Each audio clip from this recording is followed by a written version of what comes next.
3월 14일 목요일, 오늘 10% 이상 급등한 종목과 그 이유에 대해서 알아보겠습니다. 오늘 장은 오후 3시 30분 키움증권 기준으로 코스피 지수는 0.94% 상승한 2718.76포인트로 마감했습니다. 외국인과 기관은 매수로 임한 가운데 개인은 매도로 대응했네요. 한편 코스닥 지수는 0.27% 하락한 887.52포인트로 마감했습니다. 외국인과 기관은 매도로 임한 가운데 개인은 매수로 대응했습니다. 그럼 본격적으로 오늘의 급등 종목들을 살펴볼게요. 오늘 10% 이상 급등한 종목은 총 31종목으로 코스피에서는 9종목, 코스닥에서는 22종목이 나왔습니다. 이 중 상한가 종목은 툴젠, IOK, 상지카일룸, 판타지오, PPI 5종목이고요. 오늘 하한가 종목은 없었습니다. 총 31개의 급등 종목 중 상위 30개 종목들을 섹터별로 묶어보니 4개 테마로 나눠볼 수 있었어요. 그 외 나머지는 개별 이슈로 오른 종목들인데요. 먼저 1번 조선 섹터입니다.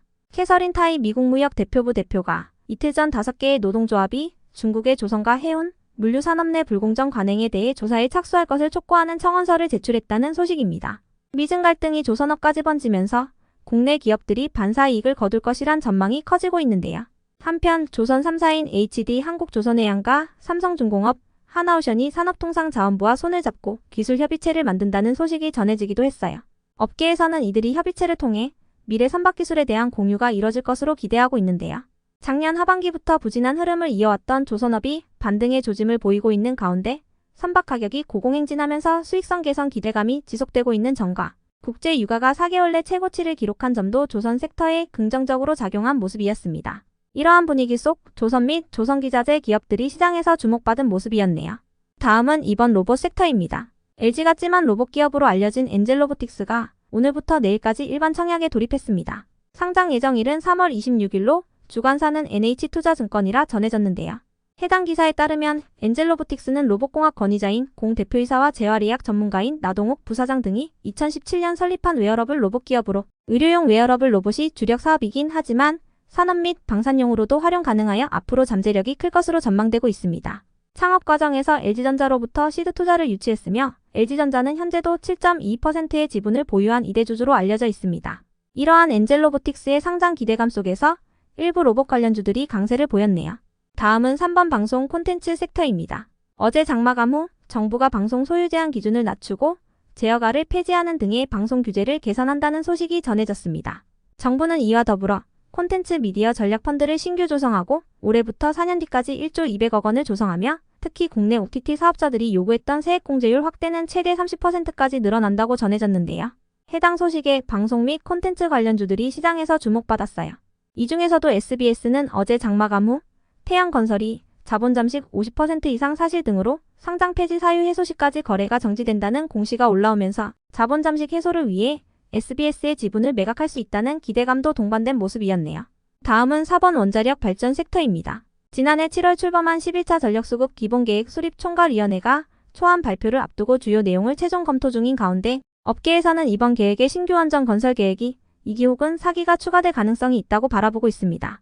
이는 현재 건설 중인 원전을 포함하여 국내 원전이 30기에서 최대 34기까지 늘어날 수 있다는 것이며 새 원자력 발전소 건설 계획을 포함한 무탄소 발전량 확대 계획이 담길 것으로 전망되고 있는데요.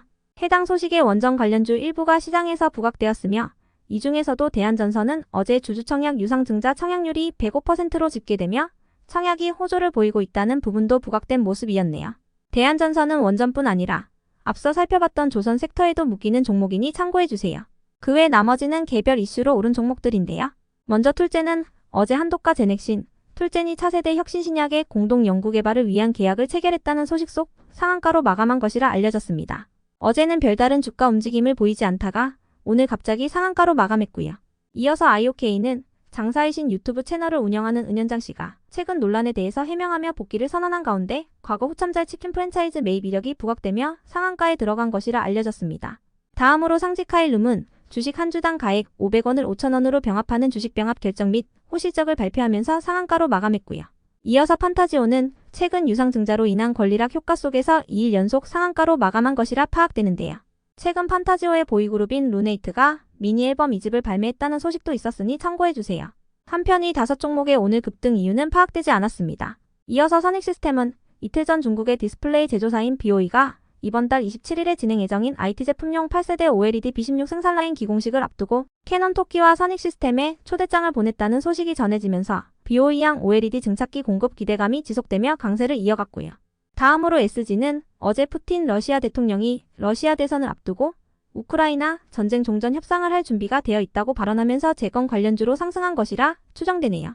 이어서 제약기업인 BL은 어제 장마감 후 최대 주주인 박영철이 모아데이터의 보유 주식 224만 주를 153원에 양도하는 최대 주주 변경 수반의 주식 양수도 계약을 체결했다고 공시하면서 강세로 마감했습니다. 변경 예정일은 오는 3월 8일입니다.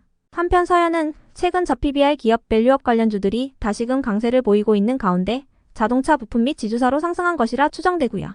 이어서 하잉크 코리아의 오늘 급등 이유는 파악되지 않았지만 하잉크 코리아는 최근 무상증자로 인한 권리락 효과가 발생한다는 공시 이후 강세를 보였던 종목이니 참고해주세요.